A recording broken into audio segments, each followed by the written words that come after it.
friends, immigration attorney Marina Shepelsky. Today I'd like to talk about the biggest reasons VAWA petitions get denied. The most common mistakes with VAWA petitions. Before I start this video, where I will describe point by point the elements of VAWA and where people make mistakes, I'd like to ask you to please subscribe to our channel, like this video. This way we can give you more and more of these kinds of videos and give you the important information to get you to get approved for all of your immigration cases, which of course we'll wish for you. VAWA petition has basically three elements to it.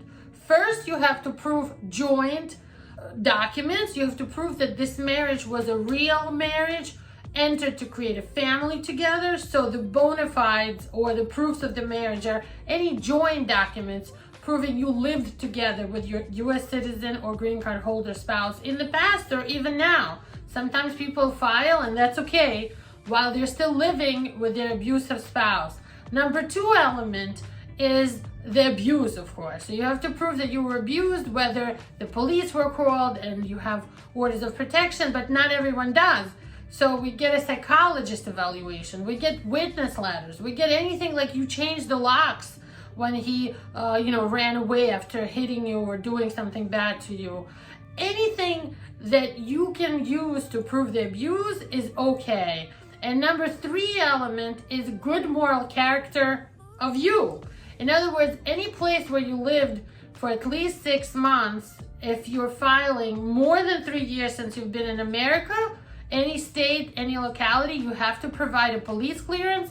And if you are in America less than 3 years at the time of filing, you also need to provide a police clearance from your country. Prove it.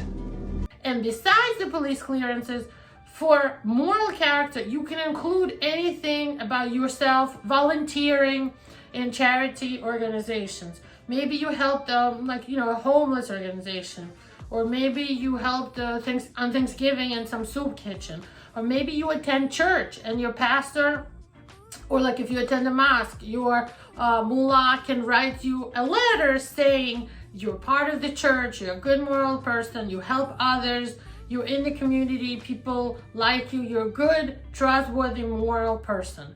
Okay, here are the mistakes people make. Number one, and the most common mistake, you filed visa applications, you filed other petitions, maybe your husband or wife filed for you a family petition. The information in those is different from what you're including now in the VAWA petition. So a wise, smart thing to do would be to get a copy of whatever you filed before. Just make that a copy, okay? And when you prepare your VAWA, you look at them and you make sure everything matches, because information that's not the same or that you hide will trigger a fraud warning. The immigration will think you're lying, and that will cause you to get denied. Fraud dog! Fraud dog! A common mistake number two is not including arrest. If you had arrest and you decide not to include them, even if you think it was a traffic stop, even if it was dismissed, even if you only paid a small fine, even if you had to pay a fine or it was sealed or anything like that, you must include in the VAWA petition and explain what happened. Just don't hide it. Don't hide it. The best thing to do is to include it, give a paper about it directly from the agency, like it could be from court or from the district attorney, and explain what happened. Mistake number three, people don't include police clearances from every place they lived. Or if they're here recently from another country, they don't include a police clearance from their country. And those are not always easy to get, I get that, but you need to include them. If you use a lawyer like we are a law firm and we help people file VAWAs, we're always ordering those from the local police stations or the local justice department or whatever, or directly from the country. Sometimes when people don't remember all the places they lived, I have to run an FBI check with your fingerprints, and that's okay too. We do that as well. Special Agent Polk would like a few words with you. So mistake number four that people make, not including enough details about dating, courtship, and married life with the abuser. And most people tend to concentrate in their story when they include a story with their VAWA petition. They concentrate on the abuse, and that's okay, but you also have to give enough details to prove you really did live with this abusive spouse. That's details of how you met, details about dating, details about how you decided to get married and courtship, and details of the wedding and married life.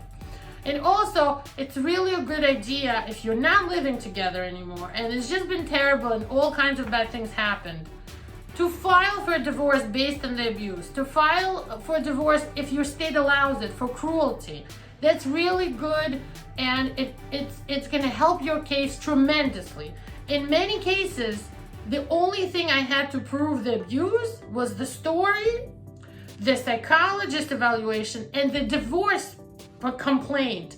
In the divorce complaint, we included the same details from the case talking about the cruelty, the abuse, and that works to prove the abuse. And mistake number 5, of course I'm generalizing, is not including proofs of abuse, which I mentioned already. Proofs of abuse can be, like I just mentioned, your divorce filing based on cruelty. You have to see a psychologist, you have to see them on a regular basis, and you need to get an evaluation to prove how many times you went, what you spoke about, and the psychologist, as a doctor, somebody who is a professional in giving professional medical or psychological or psychiatrical opinions, will say, you know, I'm Dr. So-and-so, in my opinion, this person has all the symptoms of somebody who went through domestic violence, has post-traumatic stress disorder. All of their symptoms are related to the abuse. It's not like they're just crazy. Because people are just crazy sometimes. It's a crazy world. If you have a situation where you're living in an abusive environment, your spouse is a US citizen or green card holder, or maybe you're even divorced now from them, but it's less than 2 years later, or you're even a widow of somebody who used to abuse you, we can help you get a work permit and a green card through a process called I-360 VAWA petition. And I just discussed with you a whole bunch of really useful practical tips for mistakes to avoid, what kind of documents to include, but of course I highly recommend that you use a lawyer who knows what they're doing with VAWAs. Not too many people do, by the way. Follow this channel on YouTube, and if you have a case like this, give us a call. We can definitely help you start a new life. You don't deserve to live with this abuse. You don't deserve to put up with somebody hitting you, beating you, or even if they're not physically doing anything to you, manipulating you, controlling you, not letting you pay for your kids or talk to your children and relatives and family and friends, somebody who isolates you, economically controls and manipulates you. You don't deserve to live like this. Your parents didn't raise you to live in such a miserable state, but we can help you get a green card and a work permit. And although this is not a short, quick process, you don't need any permission or any participation by the abusive spouse. They will never find out about it. They will not get in trouble, with this. It's a confidential process. You have nothing to be afraid of. Give us a call.